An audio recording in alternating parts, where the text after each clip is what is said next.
All right, let's go back and talk a little bit more women's soccer. Let's go to Kevin Baxter. He's a sports writer for the LA Times and covered that World Cup final yesterday in Vancouver. Kevin, welcome to the show. Thanks for the call. Yeah, sure. You know, we can keep talking about the All-Star game, but I'll tell you what, it's not going to draw as many viewers as the soccer game got yesterday. Yeah, what's the final number? 25.4 million on Fox. Wow. Largest audience ever for a soccer match on one network. You have to say that because the 2014 men's final got slightly more, but that's a combination of ABC and Univision numbers. So on one network, Fox, the largest audience ever for a soccer match. That's fantastic. I'll give Fox credit for one thing. Yeah. Their soccer coverage was far better than the U.S. Open coverage. Yeah. Kevin, let's keep with that TV stuff for a second. So I'm going to name you the top 5 markets that watched that game yesterday. Kansas City, St. Louis, San Diego, Denver, and Austin, Texas. Not one city east of the Mississippi. What should we be reading into this, if anything? That those numbers are probably wrong because most of the numbers that come out always show that the D.C. area, New York, Miami, especially with international soccer, do really well. But the cities that you did name have or in the area or have successful MLS teams. St. Louis being the exception, but soccer is so big in St. Louis, anyways.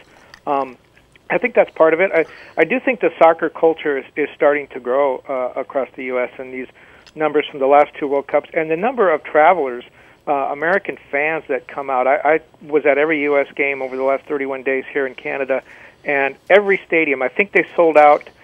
There was one game that wasn't a sellout, and there was a couple that were not called sellouts, but they were within like a dozen people, of a sellout. They were very close. So, and this team is going on a 10-match victory tour of the U.S. It's a contractual thing U.S. Soccer has with the Players Union, but those games have already sold out. This women's team, these women are rock stars.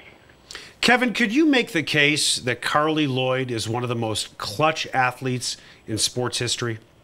Oh yeah, and under the radar too. She didn't have that big name. When I started to put together my World Cup package, what we were going to write about before the tournament, my very first story was on Carly Lloyd, and my editor was sort of like, explain to me who she is again. And I said, well, she's scored the winning goals in the last 2 Olympics. She scored every goal that she scored here, put her team ahead to stay.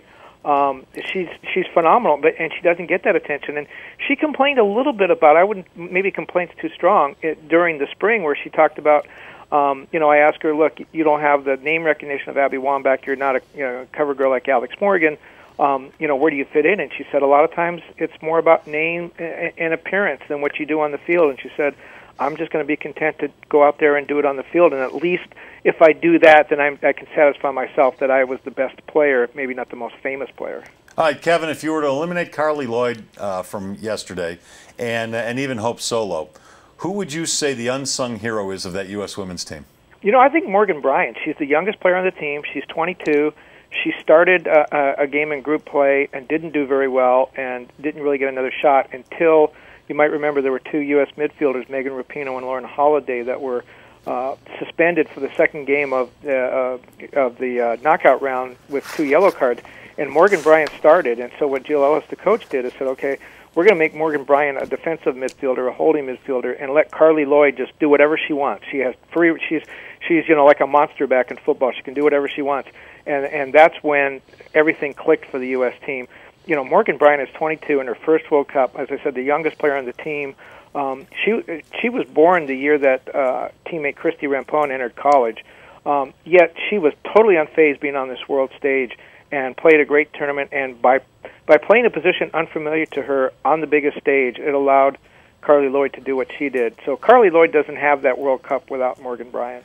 He's Kevin Baxter of the LA Times, and this portion of the big stuff brought to you by Grand Prix Motorsports. We'll tell you more about their wonderful selection of motorcycles in just a sec. Kevin, could you imagine in a men's game in Pick Your Sport where one of the greatest players in the history of that sport, Abby Wambach, coming off the bench? Would a man's ego be able to handle that? Well, yeah, I think it would. I mean, there have been some men players who have had to do that over the years.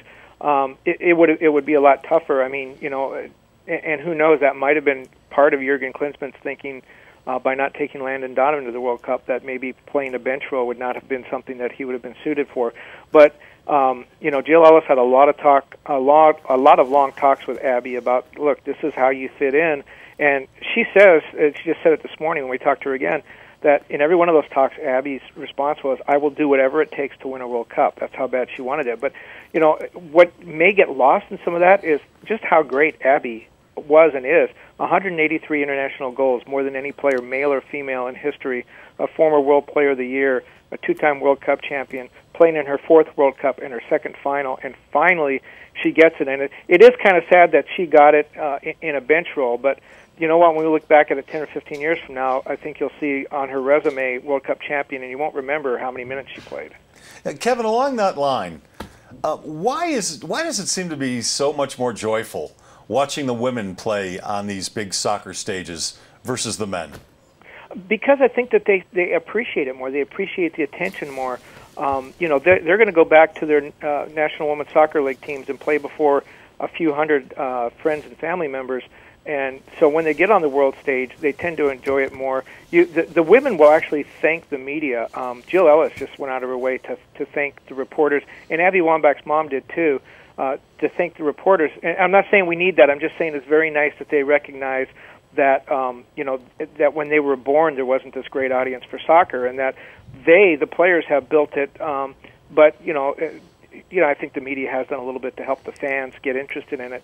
So the point is, I think they appreciate it more because it hasn't always been there for them.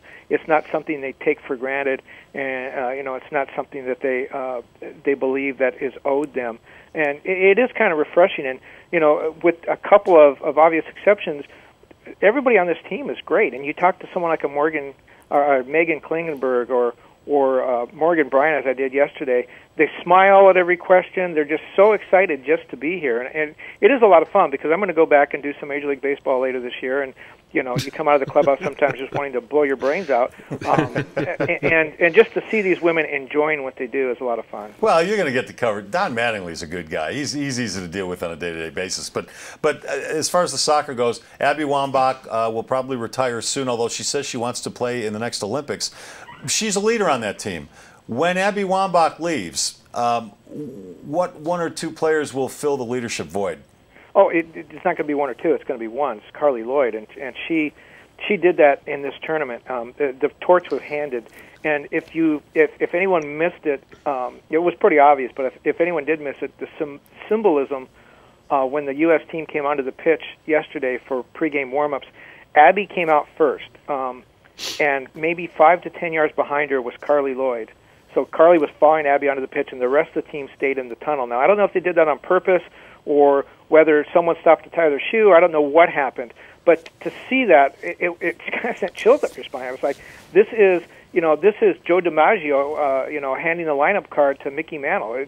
And Carly had the armband, the captain's armband, for most of this tournament because both Abby and Christy Rampone, who would normally wear it, were both on the bench.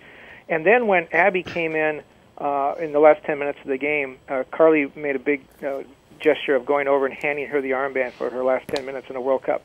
That was just so touching. But no, Carly Lloyd is definitely, she's put her stamp on this team. She's the clutch player. She can talk the talk and walk the walk. She is going to be the leader, but she's going to be a much different leader than Abby was. Abby was very emotional, would make halftime speeches, would do a lot of different things. Carly Lloyd is going to be someone who's going to lead on the field, but she's also that kind of player that will grab you by the scruff of the neck and say, this is what we're going to do now. I think she's going to be a good leader. She's going to be a different one, though. Good stuff, Kevin. Really appreciate your time. I know it's been a long month for you, and you're traveling from Vancouver, but really appreciate it, and we'll talk to you soon, okay? Thank you very much. All right, Kevin Baxter of the LA Times. That portion of the big stuff brought to you by Grand Prix Motorsports, your source for the original motorcycle. That would be Indian motorcycles. So check out the newest line of Indian cycles at Grand Prix Motorsports. They're located on County Line and Santa Fe, and that is Shannon enjoying her ride.